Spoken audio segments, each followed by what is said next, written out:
So you won't take down lies, or you will take down lies? I think it's just a pretty simple yes or no.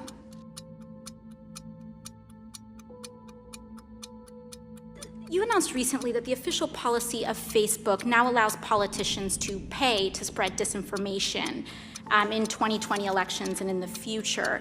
So I just want to know how far I can push this in the next year.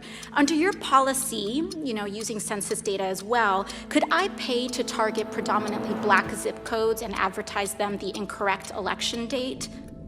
No, Congresswoman, you couldn't. We have, even for these policies around the newsworthiness of content that politicians say, and the general principle that I believe that... But you said you're not going to fact check my ads. We have, if anyone, including a politician, is saying things that can cause, that is calling for violence, or could risk imminent physical harm, or voter or census suppression when we roll out the census suppression policy, we will take that content down. So you will, there is some threshold where you will fact check political advertisements. Is that what you're telling me? Well, Congresswoman, yes, for specific things like that, where there's imminent risk of harm. Could I run ads targeting Republicans in primaries saying that they voted for the Green New Deal? Sorry, can you repeat that? Would I be able to run advertisements on Facebook targeting Republicans in primaries saying that they voted for the Green New Deal? I mean, if you're not fact-checking political advertisements, I'm just trying to understand the bounds here. What's fair game? Congresswoman, I don't know the answer to that off the top of my head. I think. So you don't know if I'll be able to do that? I think probably. Do you see a potential problem here with a complete lack of fact-checking on political advertisements? Well, Congresswoman, I think lying is bad, and I think if you were to run an ad that had a lie, that would be bad. That's different from it being, in our position, the right thing to do to prevent your constituents or people in an election from seeing that you had lied.